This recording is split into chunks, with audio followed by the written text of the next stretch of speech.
IPL का रोमांच मतलब रनों की बरसात, जबरदस्त टक्कर और सांसें रोक देने वाले पल।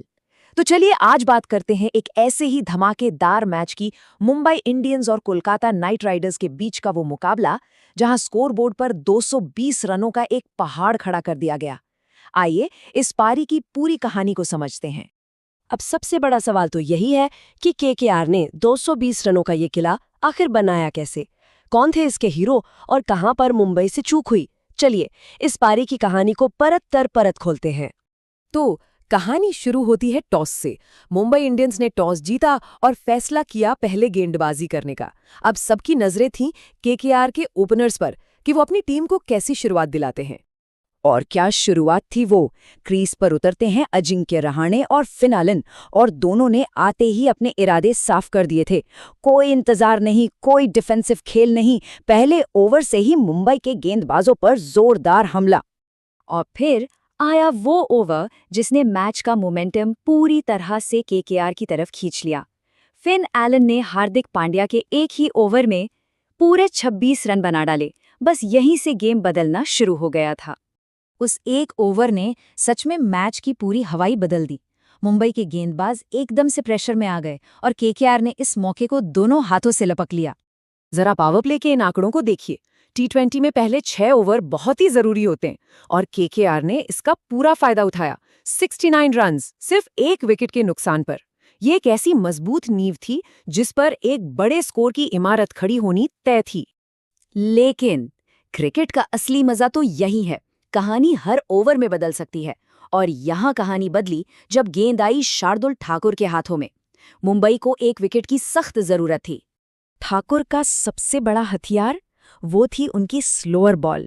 मतलब ये गेंदबाज का एक तरह का चकमा होता है जहां वो अपनी स्पीड कम करके बल्लेबाज की टाइमिंग खराब कर देता है, और ठाकुर ने इसका इस्तेमाल कमाल का किया। देखिए उन्होंने कैसे केकेआर की रफ्तार पर ब्रेक लगाया। सबसे पहले खतरनाक दिख रहे फिन एलन को अपनी धीमी गेंद पर फंसाया, फिर कैमरॉन ग्रीन को चलता किया और उसके बाद सेट हो चुके अजिंक्य रहाणे को भी 67 पर पवेलियन भेज दिया। एक के बाद एक 3 बड़े झटके। ठाकुर के स्पेल ने केकेआर के मिडिल ऑर्डर में खलबली मचा दी। जो पारी तूफान की रफ्तार से भाग रही थी उस पर अचानक से ब्रेक लग गया। मुंबई ने मैच में वापसी का दरवाजा जोर से खटखटाया था।